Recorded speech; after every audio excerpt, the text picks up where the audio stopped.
శుభ్రమైన టీషర్ట్ వేసేటువంటి అన్ని కనపడేలాగా పై దాని మీద నినాదం. ఇంకా అవతల వాడు ఎలా అవుతున్నాడు, 18 ఏళ్ల వాడు 55 ఏళ్ల వాడు మేమే ఆగలేము. పంతులు గారు మేము ఒట్టకాలు కట్ చేసేస్తే ఆగుతారు మీరు. చీరలోను మీ అందం నిండుగా కప్పుకునే బట్టల్లోనే ఉంటుంది తప్పితే సామాను కనపడే దాంట్లో ఏం ఉండదు. నువ్వు రాతగాని చెప్పడానికి. అమ్మాయిలు ఒక్కసారి ఆలోచించండి. మాకు కొంచెం ప్రమాదకరమైన వేషం ఏమొచ్చిందంటే జీన్స్ టీషర్ట్ వచ్చింది. అవయవాలు పొందిగ్గా బిగువుగా కనపడుతుంటే కుర్రాడు ఎవడన్నా ఊరుకోగలండి? అసలు మనం ఎందుకు ప్రదర్శించాలి? నా హక్కు అంటే ఏం చెబుతారో అది వాడి హక్కు.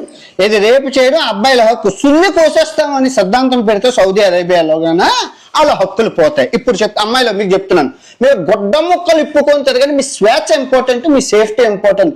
ప్రపంచంలో రాబోయే 100 సంవత్సరాల్లో ఏ ఆతుగాడైనా మిమ్మల్ని ప్రశ్నిస్తే ఈ వీడియో చూపించండి. ఓకే, అబ్బాయిలు మగజాతి చూడండి. ఇది మీ లింగం.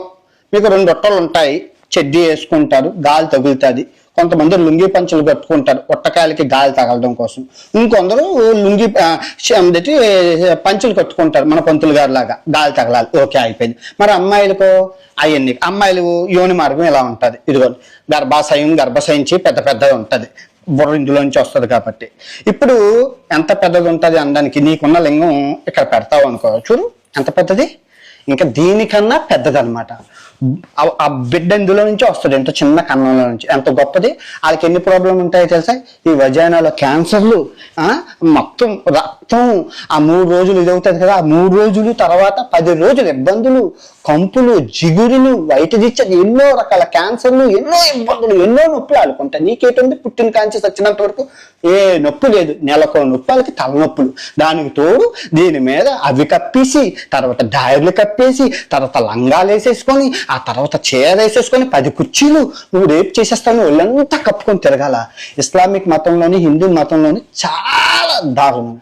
ఒక్క క్రిస్టియన్ మతంలోనే ఆడదానికి స్వేచ్ఛ. అరే బీచుల్లోని అమ్మాయిలు అందరూ హ్యాపీగా లేరు. గాలి తగలాలయ్యా, నీకు గాలి తగిలినట్లు వాళ్ళకి గాలి తగలాలయ్యా. నువ్వు రేపే చేసేస్తాను అంటున్నావు. సీతాదేవి తర్వాత ద్రౌపది ఏ టీషర్ట్లు వేసుకున్నారా రేపులు అయ్యాయి? ఆ రోజుల్లోనే రేపు మగవాడికి చెప్పాలా రేపులు చేయకూడదని చెప్పి. ఇప్పుడు థాయిలాండ్లో ఉన్నాము, తల్లి చెల్లి మా అమ్మ నాన్న అమ్మమ్మ అందరూ కలిపి ఉన్నారు. వాళ్ళ కొడుకు చెల్లి ఏదో తెలుసు, తల్లి ఏదో తెలుసు, బికినీలతోని బోసుగొద్దలతోనే ఉన్నారా? ఆడికి తెలుసు. ఆ సిద్ధాంతం నేర్పించాలి. పరాయి స్త్రీని తల్లిలాగా చెల్లిలాగా చూడాలని కన్న తల్లి కన్న తండ్రి నేర్పించాలి. ఆడదాని ఇబ్బందులు తెలియాలంటే సెక్స్ ఎడ్యుకేషన్ పిల్లలకి చెప్తే అర్థం అవుతుందమ్మా. వీళ్ళు ఎంజా కొడుకులకు తెలీదు. మొన్న పద్ధతిగా చీర కొట్టుకొని వెళ్ళిన ఆ అమ్మాయిని 6 రేపు చేసి నోట్లో వచ్చపోసారు.